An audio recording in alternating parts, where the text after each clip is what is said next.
Very good morning అండి. నేను doctor Ramesh, senior consultant neurosurgeon, Medicover hospitals, Secunderabad.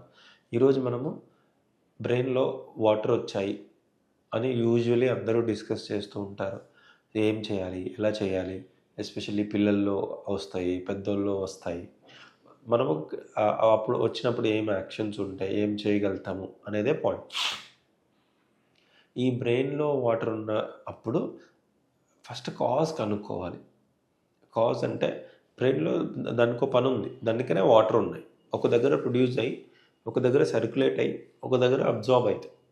So, ఈ production, circulation, అబ్జార్ప్షన్‌లో ఏదైనా తేడా ఉంటే వాటర్ అక్యుములేట్ అవుతుంది. సో, ప్రొడక్షన్‌లో ఏముంది? ప్రొడక్షన్‌లో వాటర్ ఉన్నప్పుడు చాలా ఎక్కువ వాటర్ అయిపోయి, ప్రెషర్ అయిపోయి అంటే ఇప్పుడు ఫర్ ఎగ్జాంపుల్ 100 ఎంఎల్ ప్రొడ్యూస్ చేయాలి. అది 1 లీటర్ ప్రొడ్యూస్ చేస్తుంది. అప్పుడు ప్రెషర్ ఎక్కువ, వాటర్ స్పేస్ ఎక్కువ నిండిపోయి ఇబ్బంది అవుతుంది. లేదా సర్క్యులేషన్ వెళ్ళాలి. ఈ ఈ దారిలో గడ్డొచ్చేసింది. సో, అబ్జార్ప్షన్ రీచ్ అయ్యే లోపల గడ్డొచ్చేసి ప్రెషర్ పెరిగిపోయి బ్రెయిన్ డ్యామేజ్. లేదా ఇన్ఫెక్షన్ అయ్యి అబ్జార్ప్షన్ కెపాసిటీ తగ్గిపోయింది. అబ్జార్ప్షన్ కెపాసిటీ తగ్గిపోయిందని ప్రొడక్షన్, సర్క్యులేషన్ ఏం ప్రాబ్లమ్ లేదు. సో, ప్రెషర్ పెరుగుతుంది. Any pressure inside the brain. So, వాళ్ళు యూజువల్లీ కళ్ళు కిందికే చూస్తుంటారు. వాంతులు అయితూ ఉంటాయి. వాంతి అయిపోయినాక హెడేక్ తగ్గిపోతుంది. కాలు చేయి మూమెంట్ తగ్గుతుంది. ఇరిటబిలిటీ. పిల్లలు అయితే ఫీడ్ యాక్సెప్ట్ చేయరు. ఎక్సెసివ్ క్రై అంటే అన్‌కన్సోలబుల్ క్రై. మీరు యూజువల్లీ ఎట్లా కన్సోలబుల్ అంటే దేనికోసమన్నా ఏడుస్తుంటే మీరు బొమ్మ చూపించగానే కార్ చూడు, లైట్ చూడు అనగానే they stop crying. But they have constant headache due to increase pressure. అప్పుడు అన్‌కన్సోలబుల్ క్రై ఉంటది. సో, పెద్దోళ్ళలో డిపెండ్స్ అపాన్ ఎస్పెషల్లీ 60, 70 ఇయర్స్ దాటిన తర్వాత there we call as normal pressure hydrocephalus. ఎందుకంటే వాటర్ అక్యుములేట్ అయినా ప్రెషర్ పెరగదు. That is called normal pressure hydrocephalus అంటేనే water accumulate అయ్యి ప్రెషర్ పెరుగుతాయి.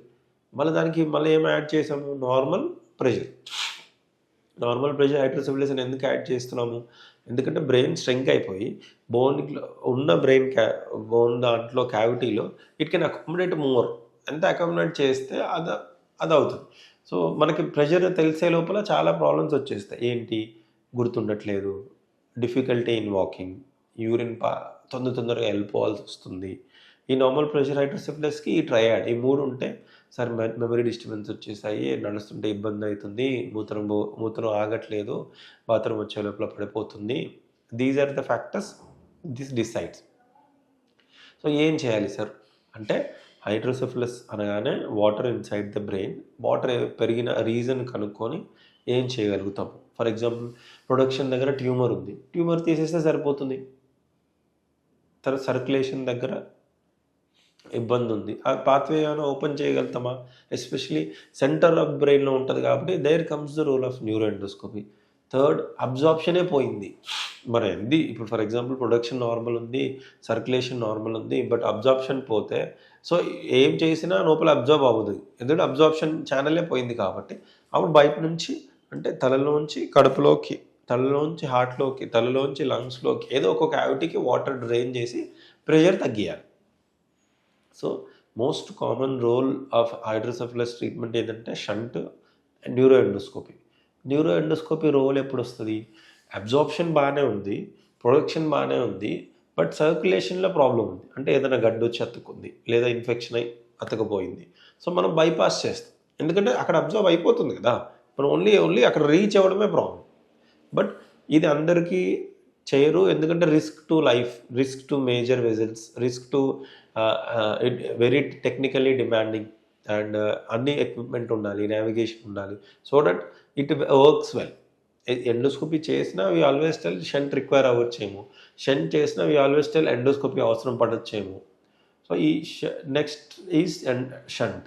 షంట్ కూడా ఎనీ ఛాంబర్ ఇక్కడ నుంచి వాటర్ ఇక్కడ పైనుంచి కింద పెట్టేసామంటే ఇక్కడ నుంచి ఇక్కడ డ్రైన్ అయిపోతుంది. వితౌట్ ఎనీ గ్రావిటీకే డ్రైన్ అయిపోతుంది. బట్ మొత్తం డ్రైన్ అయిపోతే మనకి ఇక్కడ ఏంటి ఎక్సెసివ్ ఫ్లూయిడే డ్రైన్ అవ్వాలి కానీ మొత్తం డ్రైన్ అవ్వకూడదు. సో, ఎక్సెసివ్ ఫ్లూయిడ్ డ్రైన్ అవ్వడానికి ప్రెషర్ ఎంత? How do you decide? High pressure ఉందా, మీడియం ప్రెషర్ ఉందా, లో ప్రెషర్ ఉందా అని ఎలా డిసైడ్ చేస్తారు? సో, జనరల్‌గా 80% ఆఫ్ టైమ్స్ మీడియం ప్రెషర్ సరిపోతుంది. కొన్నిసార్లు హై ప్రెషర్, కొన్నిసార్లు లో ప్రెషర్ బేస్డ్ అపాన్ ఎంత ప్రొడ్యూస్ అవుతుంది, ఎంత అబ్జార్ప్షన్ కెపాసిటీ ఉంది డిసైడ్ చేస్తాం. ఇలా కాకుండా ఫర్ ఎగ్జాంపుల్ మనం మీడియం ప్రెషర్ ఏసాం, కానీ అది హై ప్రెషర్ కావాలి. చేంజ్ చేయాలి అంటే then we have to do ఇది రీప్లేస్ చేసి high pressure shunt ఎయాలి.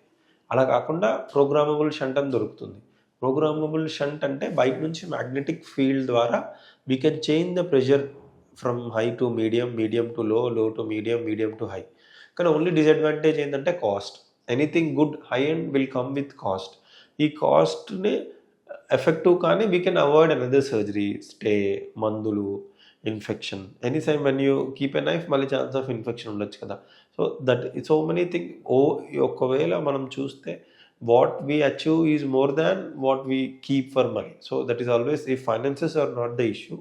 Programmable shunt వేసుకుంటే హెల్ప్ అవుతుంది ఎస్పెషలీ దిట్ ఈస్. కానీ దానికి ఒక్క చిన్న ఏదంటే ఎప్పుడైనా మ్యాగ్నెటిక్ ఫీల్డ్ ఫర్ ఎగ్జాంపుల్ గుడికి వెళ్తున్నాం, ఫ్లైట్ వెళ్తున్నాం, ఆ మ్యాగ్నెటిక్ ఫీల్డ్లో వెళ్ళేటప్పుడు మీకు they should always show discharge summary that sir నన్ను చెక్ చేసుకోండి. కానీ but we doesn't want go to strong magnetic field so that అది మళ్ళీ డిస్ప్లేస్ అవ్వకుండా. అయినా కూడా పెద్ద కంగారు పడాల్సిన అవసరం లేదు. ఫర్ ఎగ్జాంపుల్ ప్రోగ్రామబుల్ షంట్ వేసాం, వాళ్ళకి మళ్ళీ ఎంఆర్ఐ చేయాలి, మ్యాగ్నెటిక్ ఫీల్డ్లో వెళ్తున్నాం కదా సార్ మళ్ళీ డిస్ప్లేస్ అయిపోతుంది అంటే నథింగ్ టు వరీ. ఏం చేస్తామంటే ఆ ప్రోగ్రామర్ని పిలిపించి సో దట్ ఒకసారి ఎంఆర్ఐ మిషన్లోంచి ఎంఆర్ఐ అయిపోయినా కానీ బయటకు రాగానే అగైన్ వీ చేంజ్.